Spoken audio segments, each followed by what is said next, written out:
Welcome to a world where elegance meets mystery, where every whisper hides a secret and every glance may conceal the truth. Step closer. The game of shadows is about to begin. A letter sealed in crimson arrives at Greystone Manor by dawn. Its reader is dead. What secret words could stop a man's heart, and who dared to send them? It fills me with joy to know you're here. Tell me, where are you listening from? How are you feeling today? What kind of stories capture your heart? Mystery, romance, or thrill? The night was unnaturally still, as though the world itself were holding its breath. Beyond the French windows of the grand drawing room at Greystone Manor, a storm brooded on the horizon, muted thunder rolling through the velvet darkness. Inside, the crackle of the fireplace was the only sound, its light flickering across polished mahogany and the gleam of crystal decanters. Sir Reginald Hartwell sat in his high-backed chair, a man of considerable means and impeccable reputation. His silver hair glimmered like frost beneath the chandelier, his hand steady as he held the letter before him. The wax seal had been broken moments ago, red as blood against the pale envelope. He had read its contents once, then again, and then a third time, more slowly, his expression shifting from disbelief to something that might have been dread. A clock ticked methodically on the mantelpiece. Sir Reginald's hand trembled. The paper slipped from his fingers and fluttered to the carpet. His eyes, wide and staring, fixed upon nothing at all. There was a sound, half gasp, half groan, and his body went rigid. The glass of brandy beside him fell, shattering on the hearth. Within moments, the master of Greystone Manor was dead. The next morning dawned grey and heavy with mist. The housekeeper, Mrs. Davenant, discovered him still seated in the chair, the letter on the floor beside him. Her scream brought the household running. The niece, Miss Clara Hartwell, young, pale and composed beyond her years. Dr. Lionel Reeves, the family physician, and Major Julian Frobisher, an old army friend of the deceased. Reeves knelt by the body, feeling for a pulse he knew would not be there. "Gone," he murmured gravely, though odd. No sign of struggle, no evident cause. His heart, perhaps. His words trailed off as his eyes fell upon the letter. Clara bent to retrieve it, but the doctor's hand stopped hers. "Best not," he said quietly. "We should call the authorities." Yet curiosity lingered in his gaze, sharp and unsettled. Whatever had been written there had power, deadly power. By noon, the local inspector, a solid and practical man named Inspector Graves, arrived. He was a man of the old school, blunt, methodical, and fond of simple explanations. To his mind, Sir Reginald had likely suffered a heart seizure, but one look at the household told him this would not be so simple. In the hall stood Clara, her face drawn but her posture proud. Dr. Reeves, shifting restlessly, Major Frobisher, puffing at a pipe with nervous energy, and Mrs. Davenant, wringing her hands and whispering prayers. Graves' eye swept over them all. "Was there anyone else in the house last night?" he asked. Clara hesitated. "Only us. My uncle dismissed most of the staff early. He wished for privacy." "For privacy," Graves repeated. "Do you know why?"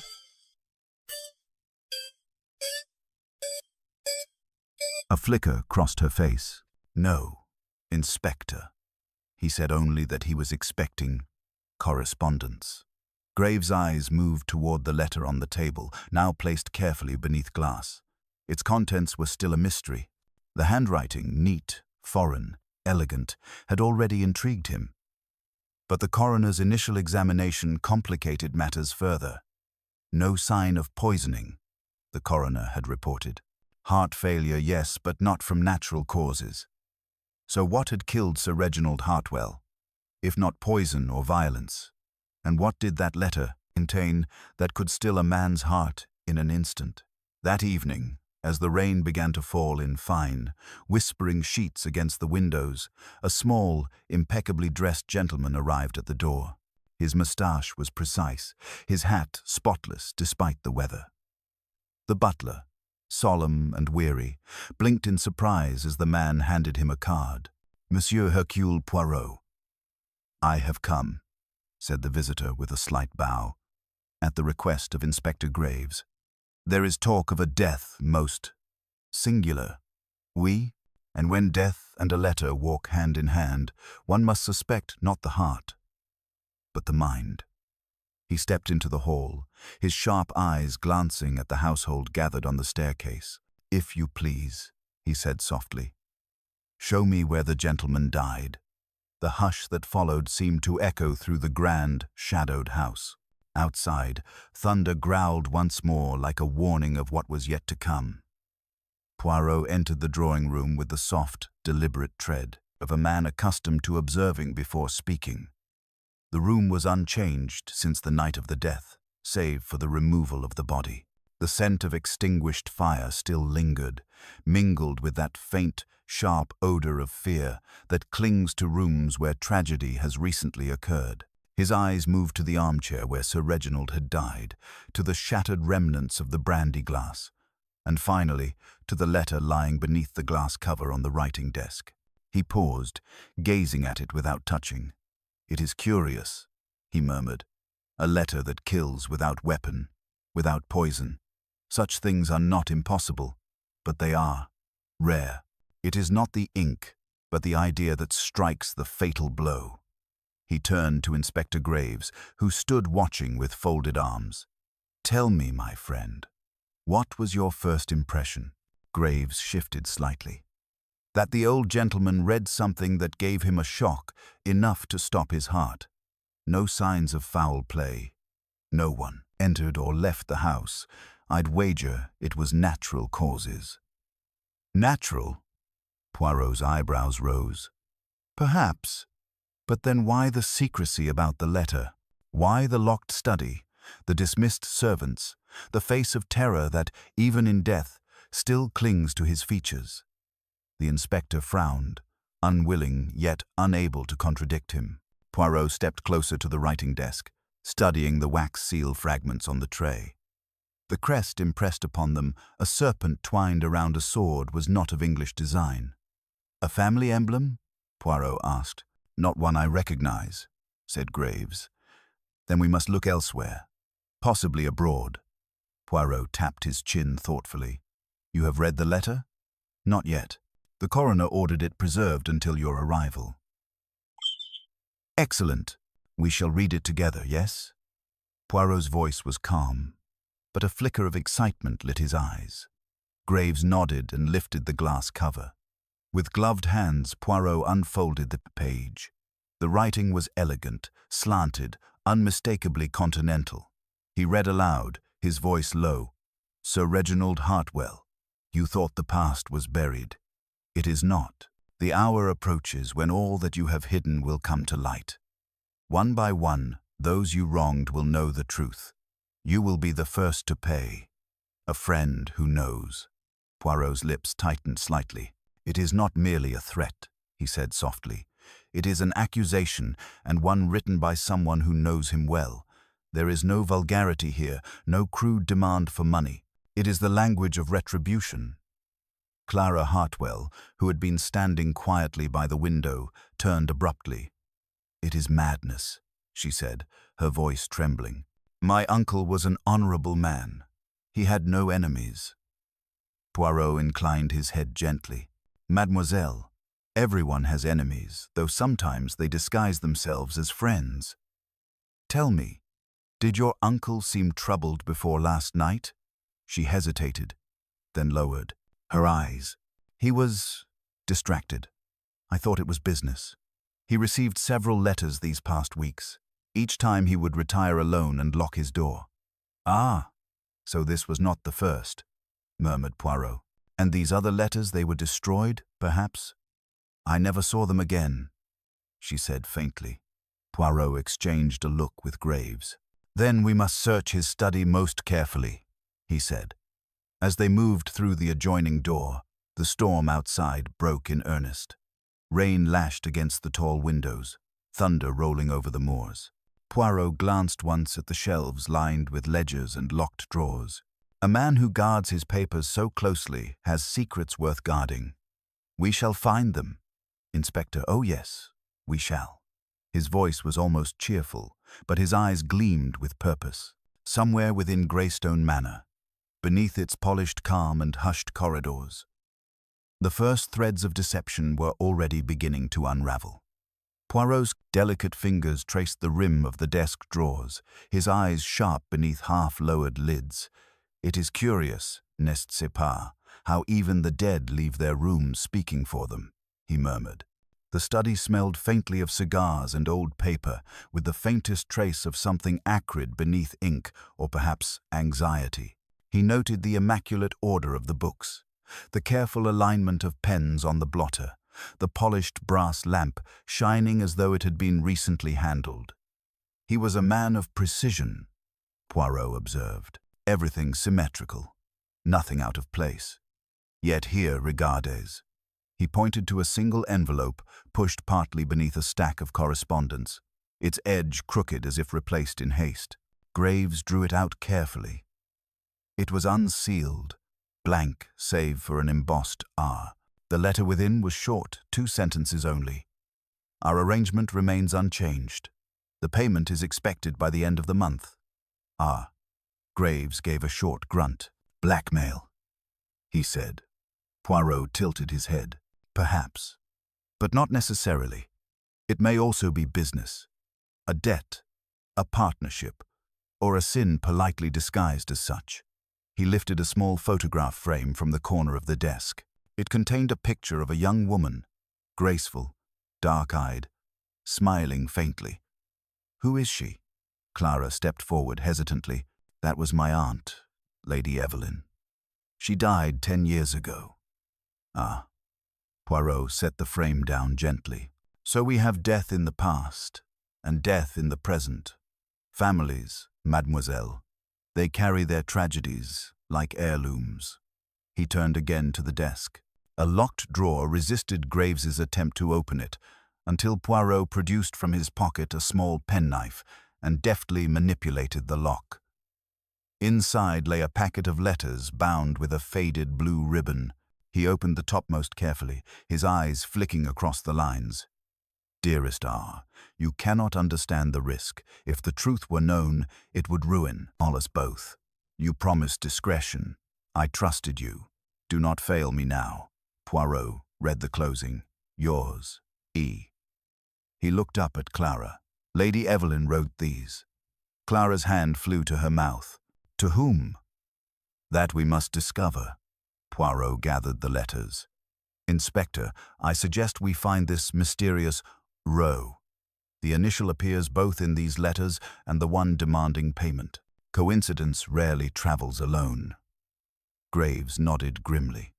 There's an old partner of Hartwell's, Richard Lying, retired banker. I can have a man question him. Do so, said Poirot, but do not alarm him. We observe first. We do not confront, always. One must let the fish think the net is far away. As Graves left, Poirot turned back to Clara. Tell me, mademoiselle, who else was in the house last night? Myself, Dr. Reeves, Major Frobisher, and Mrs. Davenant. And each was accounted for? Yes, though Dr. Reeves went to his room early. The Major stayed up late, writing letters. Davenant retired just after dinner. Poirot nodded slowly, his mind already arranging the evening like pieces on a chessboard. And you, mademoiselle? I was in the library until midnight. I heard nothing. He regarded her a moment longer, then smiled faintly. You are brave, but too controlled. Grief should show more disorder. Yet yours is tidy like your uncle's desk. That interests me. A knock interrupted them.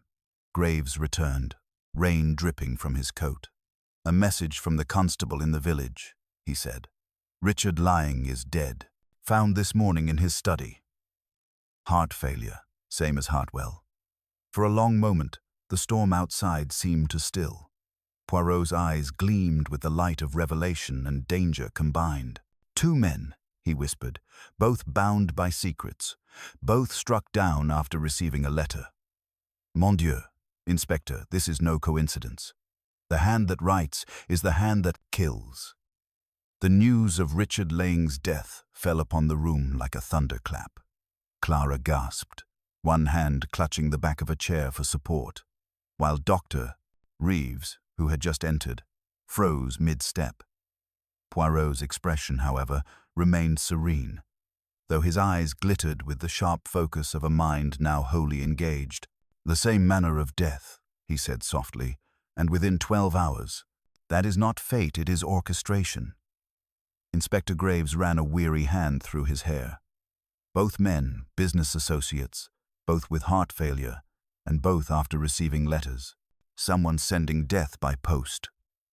Poirot's gaze lifted to him. "Perhaps, yes, but the weapon is not poison, nor blade, nor bullet. It is the mind, Inspector.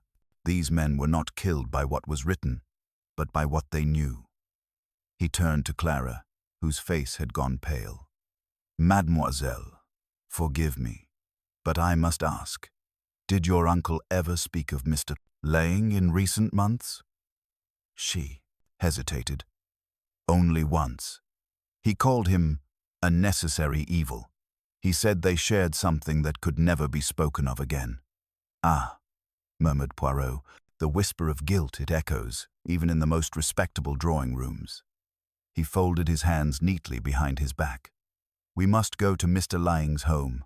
The scene there will speak to us, if we listen closely." The journey was a short one, the rain still drumming against the windows of the inspector's car as they drove through the mist-veiled countryside. Laing's house, a smaller but equally elegant estate, stood in solemn silence when they arrived. Inside, the atmosphere was eerily familiar.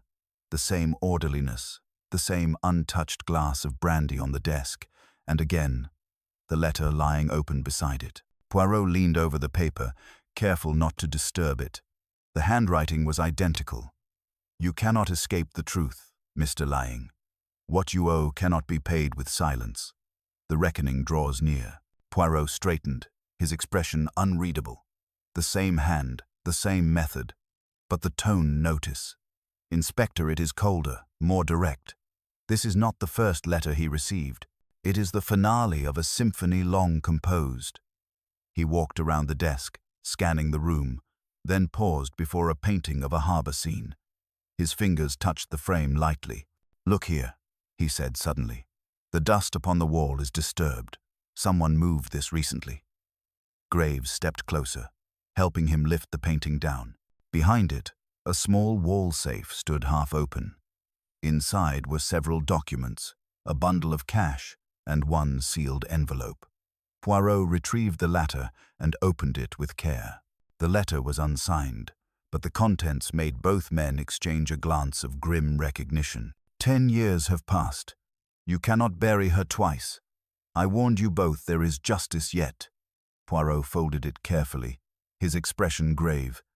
"It is of her, the late Lady Evelyn. And there is a third someone who wrote these letters, someone who knows a truth the world has forgotten." Graves frowned. Could it be the niece? Or perhaps the doctor, the handwritings too refined for the major? Poirot shook his head. "None, none, my friend. This is a mind that observes, plans, and waits, a person close enough to know the hearts of both men and the past they shared." As they left Laing's house, Poirot paused at the threshold, glancing once more at the lifeless figure slumped in the chair. "You see, Inspector, when a crime is born of conscience, it leaves no fingerprints, only fear. And yet fear is a fragile thing. When pressed too tightly, it betrays." He turned up his collar against the wind, his voice low but certain. "We must return to Greystone. Someone there knows the ghost who writes these letters, and soon, I think, that ghost will write again." The car wound its way back through the dripping lanes toward Greystone, the cot headlights slicing through sheets of rain. Inside, silence sat between Poirot and Inspector Graves, broken only by the rhythmic sweep of the wipers. Graves, who prided himself on his practical mind, had begun to feel that familiar unease that always crept in when Poirot's quiet certainty deepened. "You think this was revenge, then?" he asked at last. "A woman's death, 2 guilty men, and now someone avenging her?" Poirot inclined his head slightly, his eyes fixed upon the darkness ahead. "Revenge, perhaps. But revenge alone does not compose such elegance. There is something moral here, almost poetic. A punishment designed not merely to kill, but to condemn." His voice softened. "A conscience can kill, Inspector, especially when it has been instructed how to do so." They arrived at Greystone to find the house in restless agitation. Major Frobisher was pacing before the fire, his uniformed shoulders stiff with tension, while Dr. Reeves sat nearby, a tumbler of whiskey untouched before him. Mrs. Davenant hovered at the doorway, twisting her apron in anxious silence. Clara stood apart, her gaze distant, as though she were listening to something only she could hear. Poirot entered quietly, removing his hat with that little bow which made even grief seem a matter of etiquette. "Messieurs, mademoiselle," he said, "we bring grave news. Mr. Laing, your uncle's former associate, is dead." Frobisher's pipe slipped from his fingers, clattering to the hearth. "Good God," he muttered. "Dead? How?" "In the same manner as Sir Reginald," Poirot replied. "After reading a letter. The hand that wrote one wrote the other." Dr. Reeves rose abruptly. "Then there's a lunatic at large," he said. "Some blackmailer driven mad by his own hatred." His words were steady, yet his hands betrayed a slight tremor as he reached for the glass. Poirot's gaze flicked toward him, lingering just long, enough for discomfort to bloom. "Or perhaps not mad, Doctor," he said gently. "Perhaps precise." The writer knew exactly where to strike.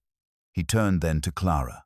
"Mademoiselle, I must ask again your aunt's death 10 years ago. What were the circumstances?" Clara hesitated, her voice low. "It was said to be an accident. She fell from the cliff path near the manor. My uncle was distraught. He blamed himself. But there were rumors. Rumors that she was not alone that night," she whispered, "that someone met her there, secretly. My uncle denied it. But people always wondered." Poirot's eyes glinted. "And those rumors, did they mention a Mr. Laing?" Clara looked startled. Yes, I believe they did." A deep stillness fell upon the room. Poirot let it linger, observing each face. The Major's expression tightened, his jaw working. Dr. Reeves looked away, his eyes shadowed. Mrs. Davenant murmured something that might have been a prayer. Poirot's tone turned soft but deliberate. "Guilt is a heavy guest, my friends. It dines long, it sleeps lightly, and when it wakes, it demands confession." Before anyone could speak, the door swung open and a footman hurried in, pale and breathless. "Beg pardon, sir," he stammered to Clara, "but a messenger's come from the village. There's another letter addressed to you."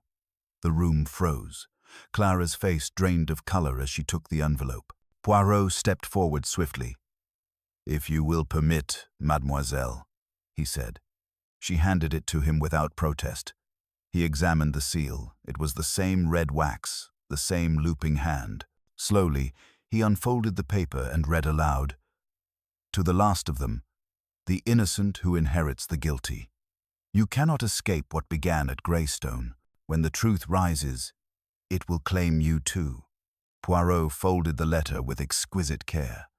His voice, when he spoke, was low but firm. "It begins to unfold, the tapestry of deceit. But before it is complete, there will be one more letter, and I fear, one more death."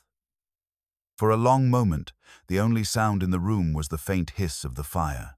The letter trembled slightly between Poirot's fingers before he placed it neatly upon the mantelpiece, as though it were a relic demanding reverence. Clara sat motionless, her face pale, her eyes wide and unfocused. Major Frobisher's voice broke the silence, rough and unsteady. "This is madness," he said. Some devil is toying with us. If these are the words of the same hand, then the next death is already chosen." Poirot turned, his calm unshaken. "Perhaps," he said softly, "or perhaps the writer merely wishes us to believe that. You see, my friend, when one plays with fear, it is not necessary to kill again. The promise of death can do the work for you." His gaze moved slowly around the room, resting briefly on each face before settling once more on Clara. "Mademoiselle, tell me, did your uncle ever confide in you about your aunt's accident?" Clara hesitated, glancing down at her clasped hands. "He told me only that it haunted him," she said. "He was different after she died. He became withdrawn, secretive, and once, just before his heart began troubling him, I found him in the study, burning something in the grate. When I asked what it was, he said only, 'The past, my dear, the past must never be found again.'" Poirot nodded slowly, as if this confirmed a suspicion already formed. "And yet the past, it seems, has risen from its ashes." He crossed to the window, his reflection merging with the darkness beyond the glass. "Tell me, Inspector," he said without turning, "were there any signs at Mr. Lying's house that he expected company last night?" Graves frowned, recalling. "No, but the back door was unlocked, though there was no trace of anyone entering." "Ah," murmured Poirot, "a door left open, by habit or by invitation. Either would interest me greatly." He turned back toward the others. "The handwriting on these letters is firm, deliberate, without tremor. It suggests intelligence, control, and purpose. The writer is not consumed by hatred, no, they are driven by justice. To them, this is not murder, it is correction." Dr. Reeves shifted uneasily. "And you believe this person is still in the house?" Poirot smiled faintly. "But of course, Doctor, the writer of these letters must be close enough to watch their effect. From afar, one cannot observe the drama, the fear, the reaction. And this person, I assure you, delights in observation." A nervous shudder passed through the room. Mrs. Davenant began muttering prayers under her breath, while Frobisher's hand went instinctively to the mantel as though seeking support. Poirot's eyes softened slightly as he addressed Clara. "Mademoiselle, you must be brave. For tonight, I will ask that no one leaves this house. The storm, fortunately, assists me. It has blocked the road. But even without it, I would not permit departure. Somewhere within these walls, the truth waits to reveal itself." As the night deepened, Poirot insisted upon a small ritual of order. He examined every door, checked the servants' quarters, and ensured that all letters, papers, and documents belonging to Sir Reginald were locked away in his keeping. Graves shadowed him, half convinced they were chasing shadows. Yet even he could not ignore the growing tension that thickened with every flicker of lightning. Near midnight, Poirot paused in the corridor outside the late Sir Reginald's study. His sharp eyes caught a glimmer of light beneath the door. He motioned for silence and, with measured steps, turned the handle. The room beyond was dimly lit by the dying fire. At the desk sat Dr. Reeves, his back to the door, a paper clenched in his hand. Poirot's voice was quiet but firm. "You work late, Doctor. The duties of the living or the company of the dead?" Reeves startled, turning sharply, the paper fluttering to the ground. It was one of the blue-ribboned letters from Lady Evelyn's drawer, his face drained of color. "I couldn't sleep," he stammered. "I came to read, to understand." Poirot stepped closer, his expression unreadable. "Understand? Yes," he said softly, "but beware, Doctor. To seek understanding from ghosts is dangerous, they have a habit of answering." As thunder cracked overhead, Reeves met Poirot's gaze, and in that instant, something flickered in his eyes. Not guilt, perhaps, but fear. Poirot saw it, tucked it away like a precious clue, and smiled faintly. "Tomorrow," he murmured, "we shall all speak of truth. But tonight, let us sleep if we dare." The house slept uneasily that night. If it could be said to sleep at all, the storm raged on, the wind pressing against the old windows like a restless spirit demanding entry. Poirot, however, did not retire. He sat in the small morning room, a single lamp casting a pool of golden light around him. Upon the table lay the letters Sir Reginald's, Lai Ying's, and Clara's, arranged with mathematical precision. His fingers traced their edges as though the paper itself might whisper the truth. "It is always the pattern," he murmured to himself. "When one understands the pattern, the mind behind it stands revealed." A floorboard creaked somewhere above. Poirot's eyes flicked upward, his head tilting slightly. He rose, his steps soft as he moved into the corridor. The house was dark, except for a faint glow spilling from beneath the study door, the same room where he had found Dr. Reeves earlier. Quietly, he turned the handle once more. The room was empty now, but the fire had been rekindled, burning low. On the desk, beside the scattered ashes of burnt paper, lay a single sheet not yet touched by flame. He drew closer. The letter was addressed to Hercule Poirot. He opened it carefully. The handwriting was the same, elegant, deliberate, merciless. "Monsieur Poirot, you seek the truth, yet you will not find it by reason alone. The dead have already confessed, though you have not heard them. Before dawn, another will join them. The reckoning is not complete. Do not interfere." Poirot's eyes narrowed. The ink was still fresh. Someone in this house had written it within the hour. He folded it neatly, his mind racing with the quiet precision of a clock. "So," he whispered, "the killer grows bold. They believe themselves unseen, but they forget. The eyes of Hercule Poirot see even in darkness." He left the room and ascended the stairs. The corridor stretched long and silent, lined with portraits whose painted eyes seemed to follow him. Outside Clara's room, faint light showed beneath the door. He hesitated, then knocked softly. Her voice, faint and strained, called, "Yes?" "Mademoiselle, it is Poirot. May I enter?" She opened the door slightly, her nightrobe drawn tight. The room smelled faintly of lavender and rain. On the bedside table, an open journal lay beside a small photograph of her aunt. Poirot's gaze lingered on it. "Forgive the intrusion," he said gently, "but I must ask, have you heard or seen anything unusual tonight?" She shook her head. "No, only the storm. Why, has something happened?" "Nothing, yet," Poirot replied, though his tone made her shiver. "You should keep your door locked, mademoiselle, and trust no one." When he had gone, Clara turned the key as instructed, but her eyes lingered on the photograph. "Aunt Evelyn," she whispered, "what have they done to you?" Downstairs, Poirot met Graves near the main staircase. The inspector looked weary, his coat thrown over one arm. "We've searched every room," he said. "Nothing out of place. No intruder." Poirot regarded him gravely. "None. There is an intruder, but not from outside. He hides behind civility, behind grief. He walks these halls even now, waiting." His eyes shifted suddenly toward the far corridor, where a faint sound echoed a door creaking open. Poirot moved swiftly, Graves close behind. The noise came from the conservatory, the glass panes rattling under the storm's assault. They entered cautiously. A lantern had been left burning beside the fountain, its light flickering over the figure slumped upon the marble bench.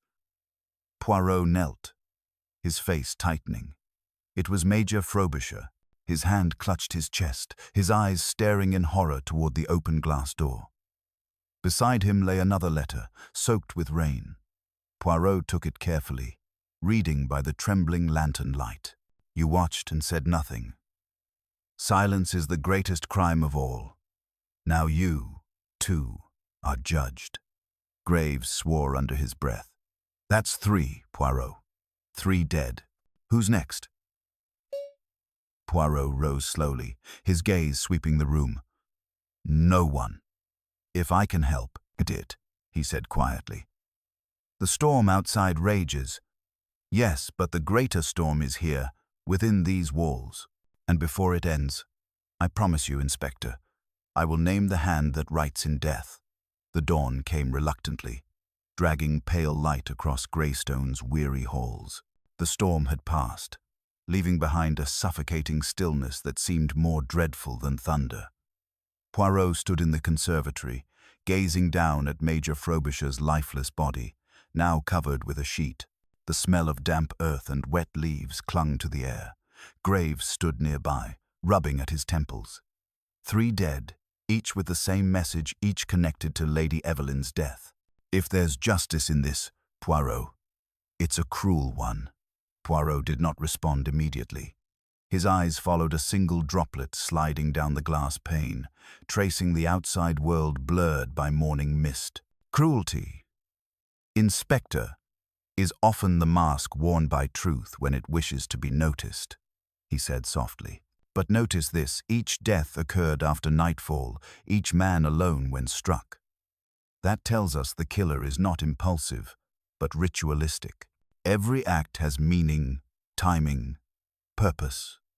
Graves sighed heavily. And what of Clara?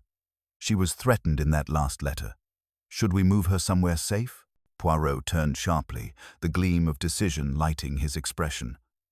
None, my friend.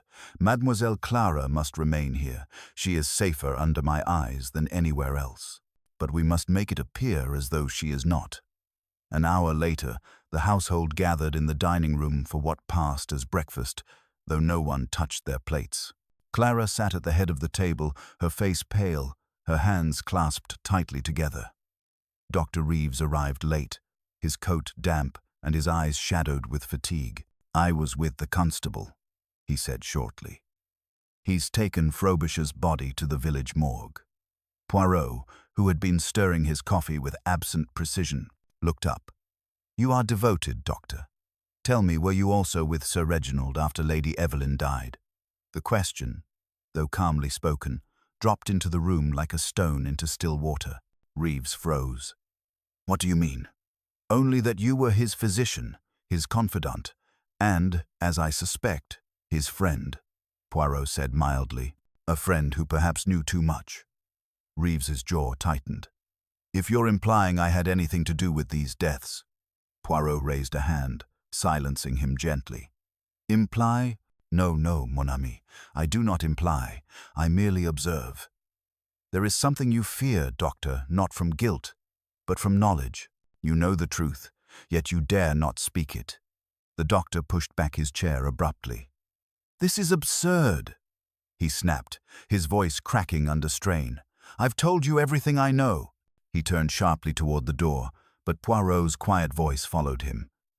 And yet, Poirot said, you were in the study last night, burning papers that did not belong to you. Reeves stopped, his back rigid. I was only trying to protect Clara, he said after a long pause. Those letters, they would have ruined her uncle's name. Haven't we had enough ruin? Poirot regarded him steadily, then nodded. Perhaps you speak truth. But, Doctor, you protect too much. Even the murderer, I think. As Reeves left, Poirot rose, his face thoughtful. Inspector, tonight we end this, he said quietly. There will be no more letters, no more deaths. How? Graves asked, bewildered. By inviting the killer to write one last time, Poirot replied, and by giving them the perfect reader.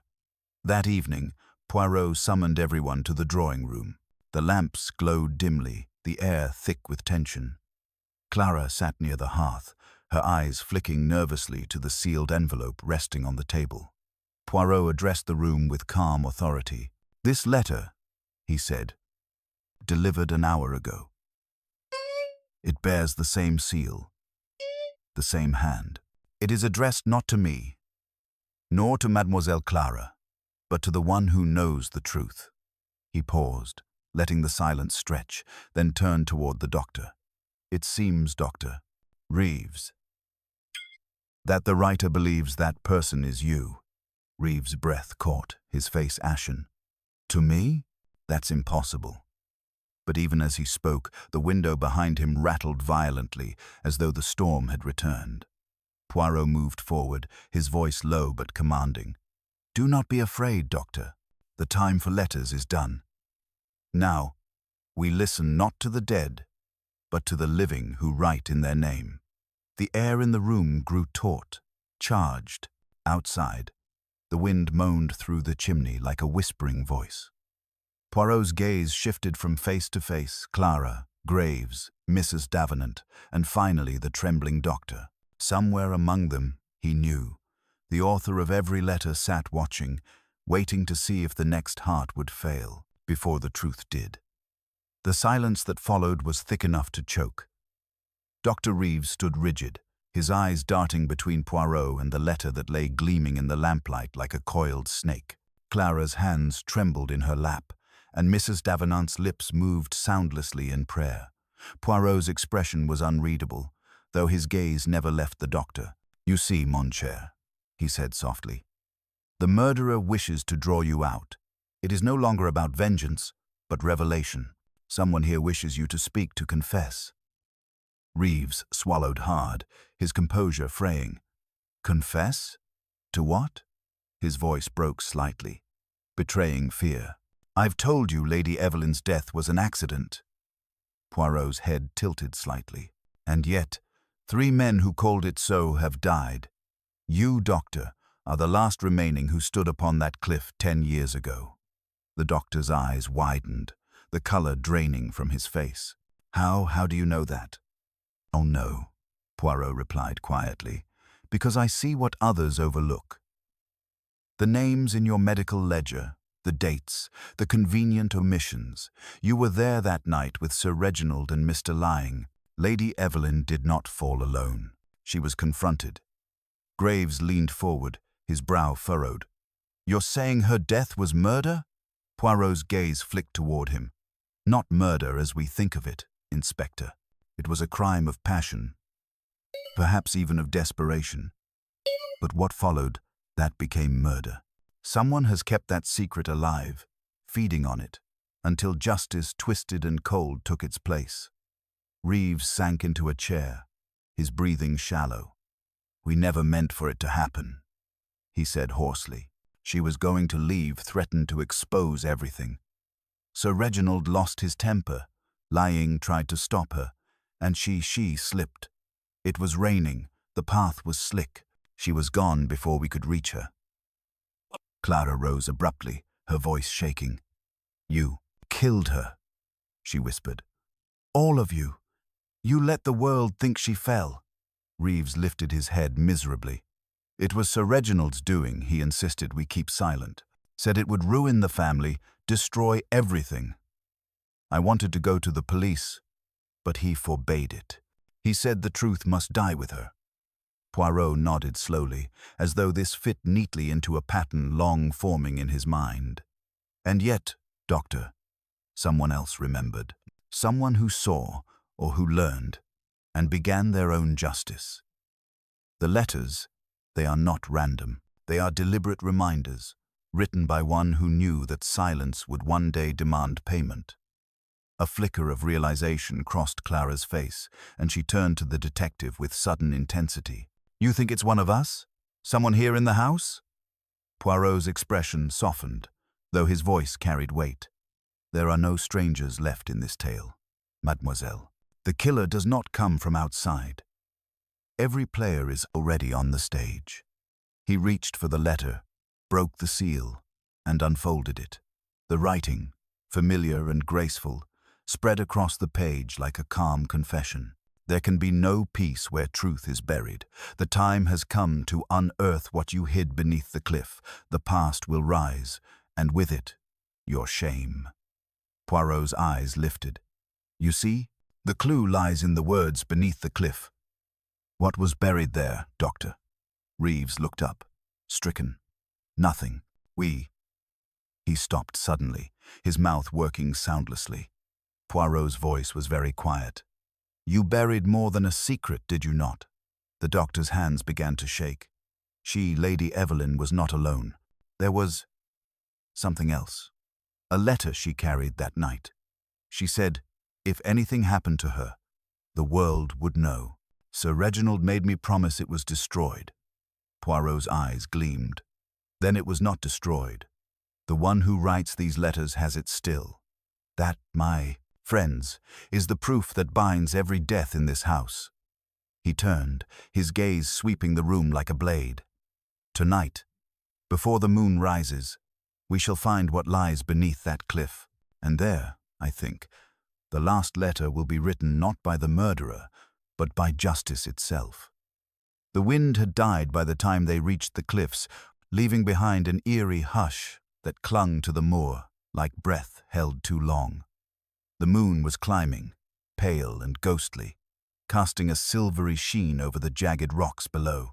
Poirot walked ahead with a lantern in hand, the beam slicing through the mist, Inspector Graves trudging beside him, and Dr. Reeves following in silence, his face hollow with guilt and exhaustion. Behind them came Clara and Mrs. Davenant, both wrapped tightly against the chill.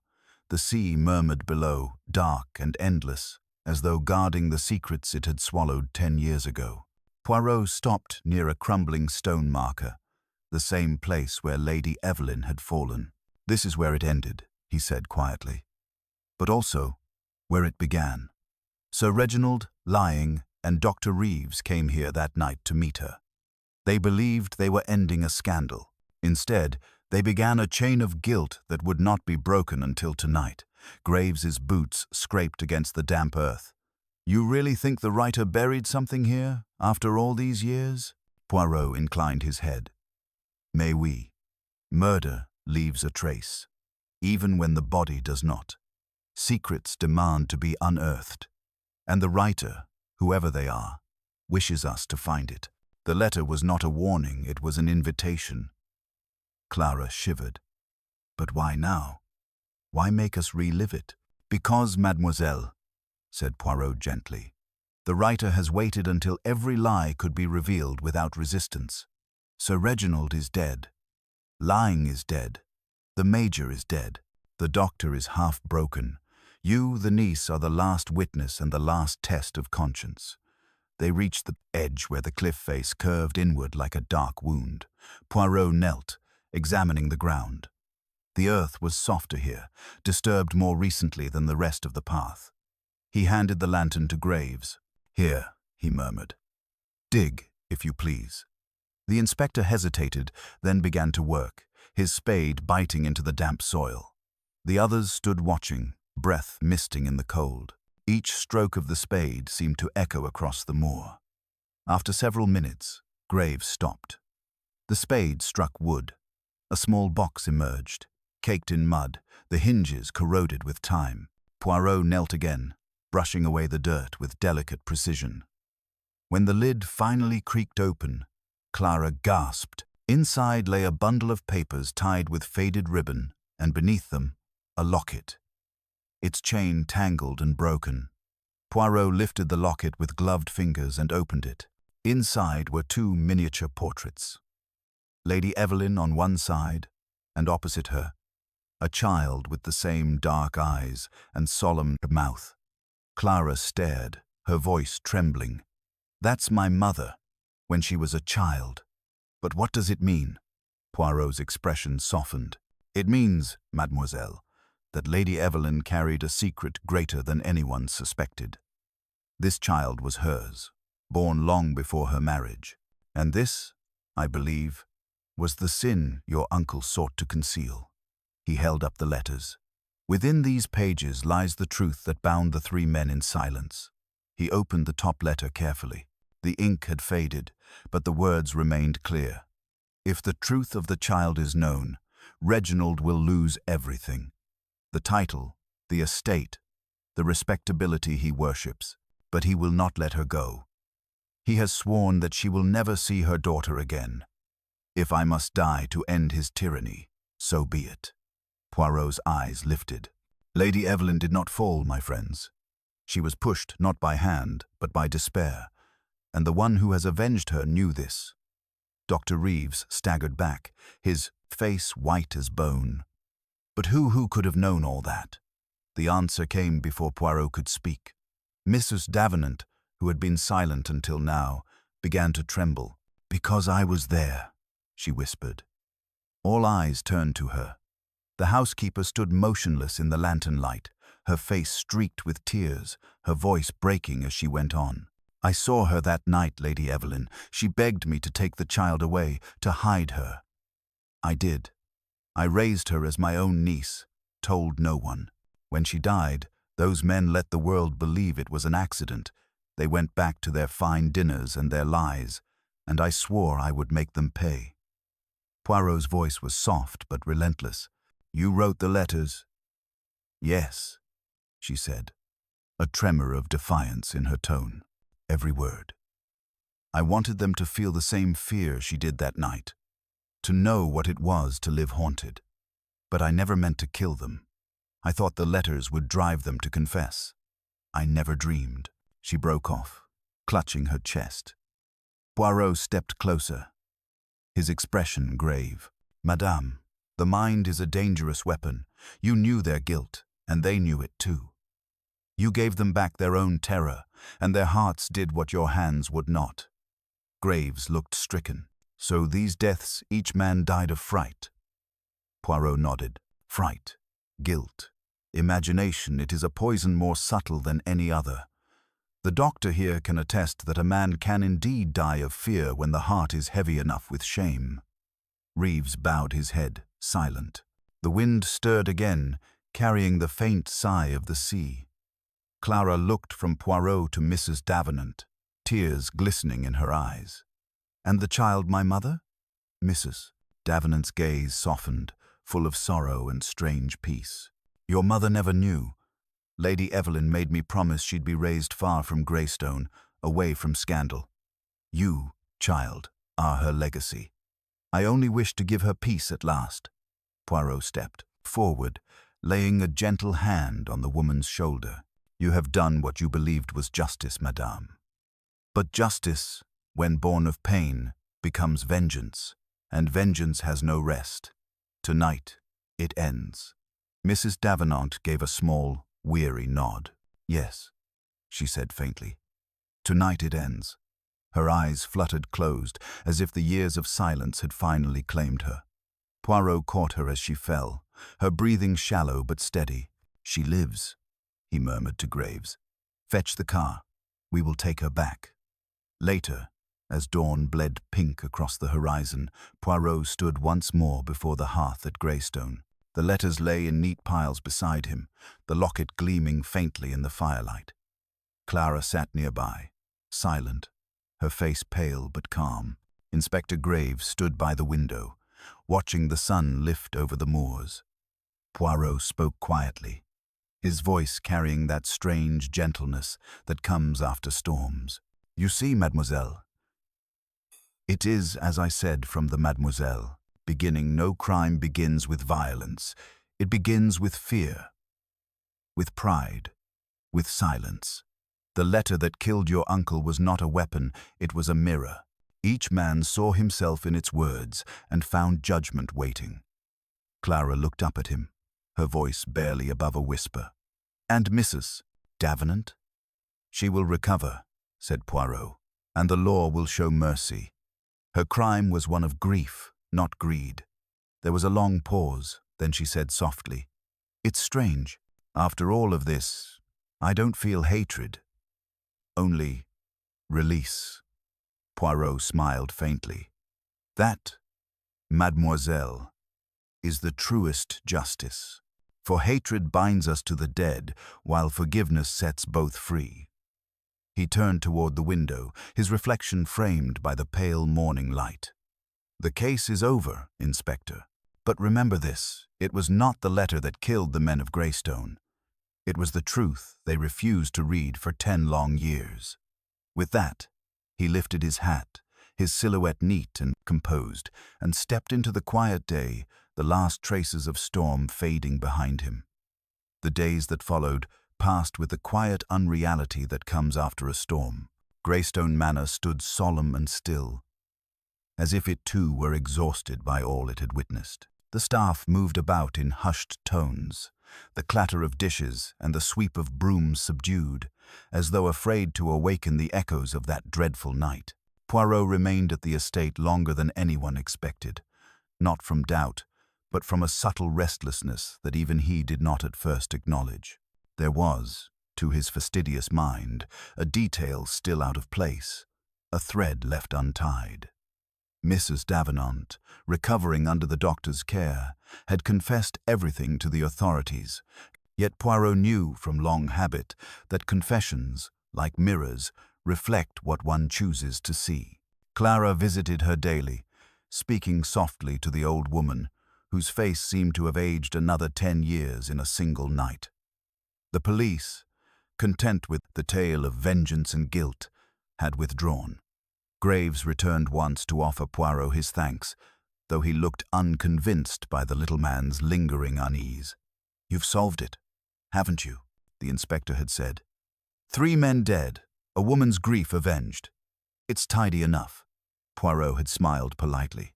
"Ah, my friend, tidy perhaps, but too symmetrical. And symmetry, when it appears in life, is rarely natural. It is the hand of artifice." It was on the 4th morning, while Poirot took breakfast alone in the library, that he noticed the scent, something faint, something wrong. A delicate perfume hung in the air, unfamiliar yet distinctly intentional. He set down his cup. "A scent," he murmured, "not of this house, not of grief nor age, but of deceit." Rising, he followed it to the writing desk near the window. The drawers had been tidied, the correspondence rearranged since his last examination. Yet one envelope half hidden beneath the cairn, the ledgers caught his eye. It bore no seal, only a single, careful word written across it: "Forgive." Inside lay a sheet of paper, folded twice. He opened it. The handwriting was not Mrs. Davenant's. It was too steady, too elegant. "You believe it ended with her, but there are truths that even she did not know. You search for patterns, Monsieur Poirot. Look once more at what lies beneath the calm. Forgiveness can conceal as much as guilt." Poirot read the lines twice, his brows knitting into perfect symmetry of their own. The ink was recent too, perhaps 3 days old. His mind began to race. "Who wrote this?" he murmured. "Who knew I would remain? Forgive. It is not a plea, it is a challenge." He turned toward the door just as Clara entered, pale but composed. She carried a small bouquet of flowers, the wild kind gathered from the moor. "For Mrs. Davenant," she said softly. Poirot gestured for her to sit. "Mademoiselle," he said, "you are kind. But tell me, did you notice anyone enter this room recently?" She shook her head. "Only me, I think. The servants avoid it still. And yet," he said, "someone has been here. Someone with purpose." He handed her the letter. She read it, her lips parting slightly, then looked up, frightened. "Do you think it's her, Mrs. Davenant?" "She couldn't, she's too weak." "No," Poirot said gently. "It is not her hand, but it belongs to one who wishes me to believe her story incomplete." Later that afternoon, Poirot walked the grounds alone. The moors spread outward like a sea of grey and green, the wind brushing through the heather. Every step brought him nearer to understanding, but also to a growing discomfort. Something in Mrs. Davenant's confession had always felt too convenient. She had accepted guilt with almost theatrical readiness. But guilt, Poirot knew, was rarely so willing a companion. He turned the thought over in his mind as he approached the small cottage at the edge of the estate where the housekeeper now rested. Dr. Reeves met him at the gate. "She's improving," the doctor said. "Still weak, but lucid." Poirot studied him for a long moment. "And you, doctor? Do you find rest easier now that the ghosts are named?" Reeves gave a strained smile. "Easier, perhaps, but not peaceful." Inside, Mrs. Davenant lay propped against pillows, her face pale as parchment. Clara sat beside her, the flowers resting in a glass at the bedside. When she saw Poirot, the old woman's eyes widened slightly. "You've come to see me again, monsieur," she whispered. "To make sure the dead are satisfied?" Poirot approached the bed. "To ensure the living are truthful, madame." He drew the envelope from his pocket and placed it before her. "This was left in the library this morning. Do you recognize the hand?" Her gaze flickered to the page, then away. "No," she said quickly. "I've written enough, monsieur." "Indeed," Poirot murmured.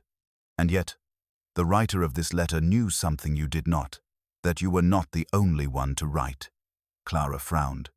"What do you mean?" Poirot turned to her, his voice soft but deliberate. "The letters that killed your uncle and his companions, they were written on paper from Greystone, with ink kept in the study. But the letter I found in Sir Reginald's hand, the first, was not. It was written on a finer stock, foreign in texture, with ink of a darker hue. A subtle difference, but one that speaks volumes. You see, mademoiselle, not all those letters came from Mrs. Davenant." Clara's face drained of color. "Then who? Someone else within the house, someone who knew of her revenge and used it to hide another crime." Poirot's eyes turned toward Dr. Reeves, who stiffened under the gaze. "Doctor, you burned certain papers the night before the second death. You claimed it was to protect the Hartwell name, but what you burned were copies, duplicates. You kept the originals." Reeves's hand twitched. "That's absurd." Poirot's tone sharpened. "Non, doctor. You feared exposure not because of Evelyn's death, but because of what came after. Lady Evelyn's child, Clara's mother, did not die abroad as the world believed. She died here, under your care, and not of illness." The room froze. Clara's breath caught audibly. My mother?" she whispered. Poirot nodded gravely. "Yes, mademoiselle. She returned to Greystone years later, in secret seeking her birthright. Sir Reginald refused her, of course. She fell ill, too ill. But perhaps, doctor, the illness was too swift, too convenient?" Reeves's face had gone ashen. "You can't prove that," he said hoarsely. Poirot spread his hands. "Ah, but I can. The final letter, the one addressed to the one who knows the truth, was not sent by Mrs. Davenant. It was yours. You feared she might speak, that she might destroy the fragile story that kept your conscience intact. You wrote the letter to frighten her into silence. But when she collapsed instead, your fear turned to relief. Then, you wrote again to me. The letter I found this morning." Reeves stared at him, his voice a whisper. "You think I know," Poirot interrupted quietly. "The scent of perfume in the library, it was from the bottle in your case. The same faint trace I smelled when you tended to the bodies. And your handwriting, doctor, though carefully disguised, could not escape the eye of order." There was a terrible stillness. Then Reeves sank into the chair beside the bed, covering his face with his hands. "She was dying," he said weakly. "There was nothing to be done. I gave her something to ease the pain. She was so like Evelyn. I couldn't bear it again." Poirot's voice softened, though it did not falter. "And so, to ease your conscience, you turned vengeance into art. Let the letters finish what death had begun." Clara rose, trembling. "You killed her, my mother, then watched as others died for your sins." Reeves lifted his face, tears streaking down his cheeks. "I love them both. You don't understand. Reginald, Laying, Frobisher, they were cowards. I thought justice was all that remained." Poirot regarded him sadly. "Justice is never found in deceit, doctor. Only more ghosts." The old woman on the bed began to weep softly, her frail hand reaching for Clara's. "Child, forgive me," she whispered. "I thought I was punishing men, but I only protected a monster." Poirot bowed his head. "There will be no more punishment tonight. The dead have spoken enough." He turned to Graves, who had entered silently during the confession. "Inspector, the case is yours." As the police led the broken man away, Clara sank into the chair beside Mrs. Davenant, her tears falling freely. Poirot stood by the window, the dawn's light washing over his face. "It is curious," he said softly, more to himself than to anyone else. "How the heart commits crimes the mind would never dare. One begins with mercy and ends with murder." Outside, the first light of morning touched the moors, pale and delicate, as if the world were trying once more to forget. Poirot adjusted his hat, gave a final, grave glance toward the house, and whispered, "Order has returned." Yes, but at what cost? Then he stepped out into the quiet, his figure small but unyielding against the fading mist. The following morning dawned cold and colorless, a muted pallor settling over the moors as if nature itself sought to cleanse the house of its lingering sin. Yet within Greystone Manor the air was still heavy, suffused not with fear, as before, but with the quiet ache of revelation. Poirot had risen early, as was his custom, though his manner lacked its usual brisk precision. He stood before the drawing-room fire, gazing into the embers with an expression of meditative gravity. The case, though solved, had left behind a residue of sorrow he could not brush away with logic alone. The door opened softly behind him.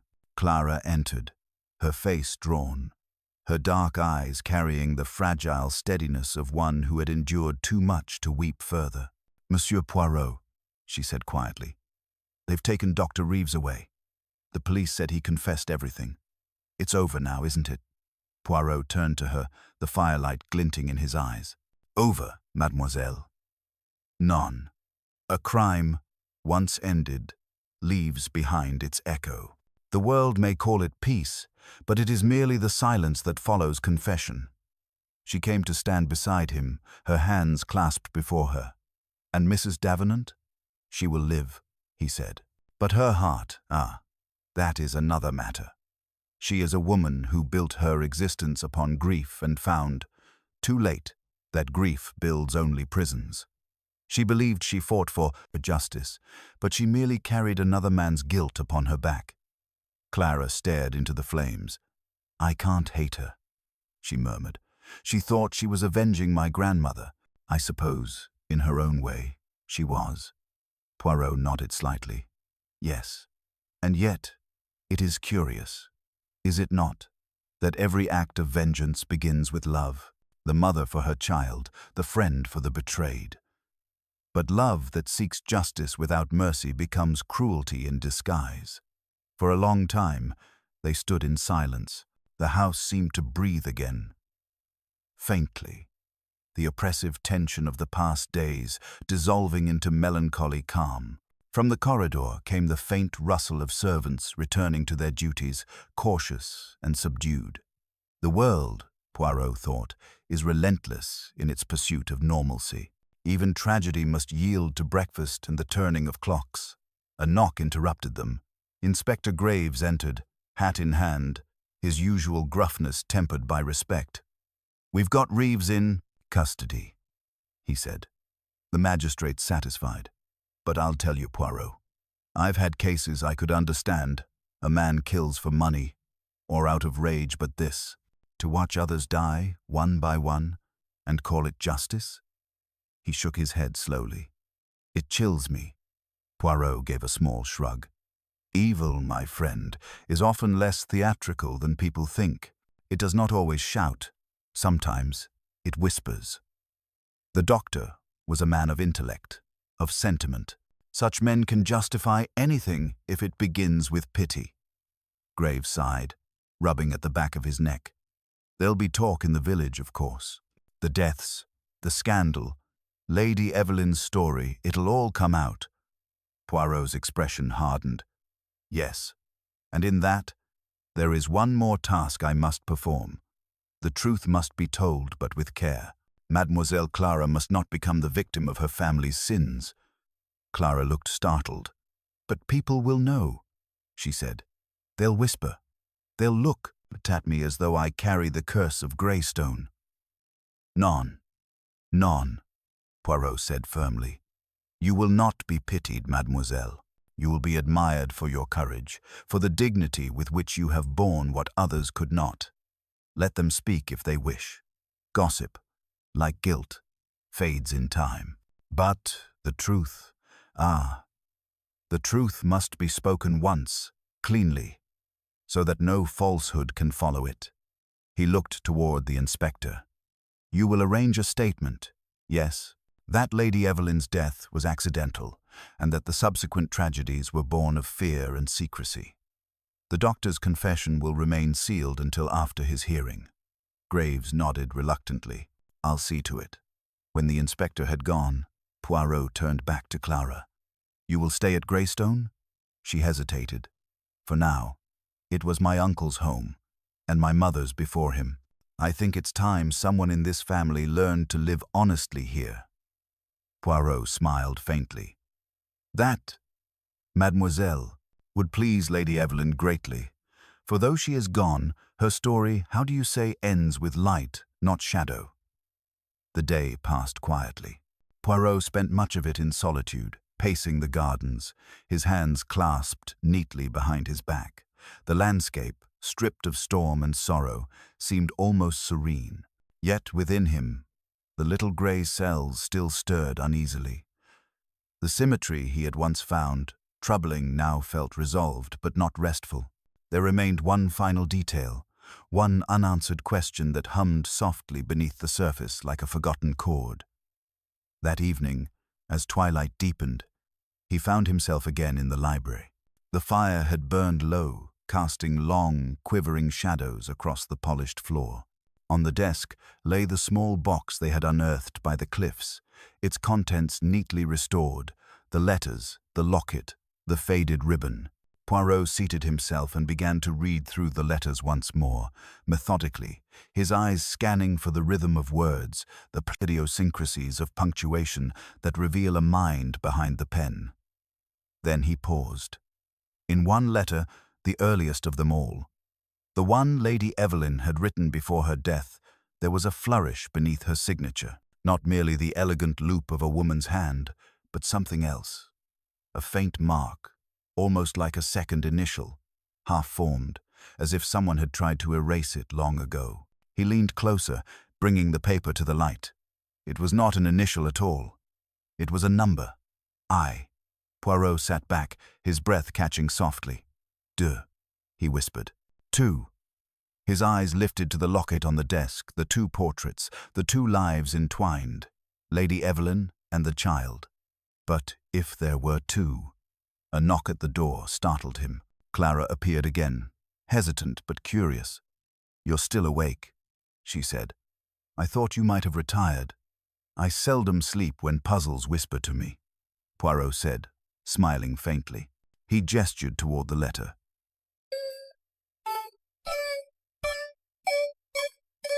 Tell me, mademoiselle, did your mother ever speak of siblings? She shook her head. No. She always said she was alone. Why? He hesitated, then turned the letter toward her. This mark, it is not random. Lady Evelyn meant something by it. 2. A secret. Within a secret, perhaps. Clara frowned. You think there was another child? Poirot rose, his mind already assembling the pieces. It is possible. If there was another, hidden from the world, they would have every reason to despise those who destroyed their family. They might even guide revenge. Her eyes widened. But you said Mrs. Davenant wrote the letters, and Dr. Reeves used them. We, Poirot said softly. But who gave Mrs. Davenant the knowledge to begin with? Who told her what happened on that cliff? She claimed to have seen it, yes, but she was a woman of the house, not of the cliffs. Someone told her. Someone who had been waiting, biding their time. A faint sound from the corridor made them both turn. Poirot's gaze sharpened. The door stood slightly ajar, and from beyond it came a soft rustle, like paper against wood. He moved swiftly, pulling the door open. A shadow flitted down the hallway. Stay here, he murmured to Clara, then followed, his footsteps silent. The corridor stretched long and dark, the air thick with the faint smell of candle wax. He reached the far end, where the servant's stair curved downward, and there, by the last flicker of lamplight, he saw a figure stooping beside the writing bureau. "Madame d'Avenant," he said quietly. The old woman straightened slowly. Her eyes, no longer clouded by illness, gleamed with strange clarity. "You should not have come," she said softly. "You've done enough." Poirot approached, his expression unreadable. "I thought you were resting." "I was," she murmured, "but there was something I needed to finish." Something she would have wanted. Her trembling hand hovered over a letter sealed in fresh red wax. Poirot reached for it gently. "To whom is it addressed?" Her voice trembled. "To her," she said, nodding toward Clara, who now stood in the doorway. The other child. Lady Evelyn's second daughter, hidden in France. She never knew she had a sister here. I thought, perhaps she should. Clara gasped. "Another. But why didn't anyone ever tell me?" Mrs. Davenant's eyes filled with tears. "Because Sir Reginald made me swear silence. He sent the second child away when Evelyn died, told the world she was stillborn. I couldn't defy him then. But now," Poirot's voice softened, "now you defy him in death." He took the letter and placed it gently upon the bureau. "Let it go to her, madame. The past deserves its peace." The old woman sank into the chair, her strength fading. "It will, monsieur. The truth must always find the light." Poirot looked from her to Clara, whose face shone with both wonder and sorrow. "Then Greystone is not cursed, mademoiselle," he said quietly. "It was simply divided. And now, it is whole again." Clara nodded, tears falling silently. "I'll find her," she whispered. "I'll find my sister." Poirot smiled faintly, a rare warmth softening his features. "Yes, you will find her, and when you do, tell her this, that her mother's death, though tragic, gave birth to truth, and truth, like love, endures beyond all shadows." As dawn broke once more over the moors, Poirot prepared to depart. Standing before the manor one last time, he gazed up at its stern facade. The morning light struck the windows, turning them to gold. "It is finished," he said softly. "And yet, it never truly ends, for even the most perfect order leaves behind the trace of chaos that birthed it." He adjusted his hat, his coat immaculate despite the chill breeze, and turned toward the waiting car. Behind him, Greystone stood silent once more, its long-kept secrets finally spoken. Its ghosts, at last, at rest.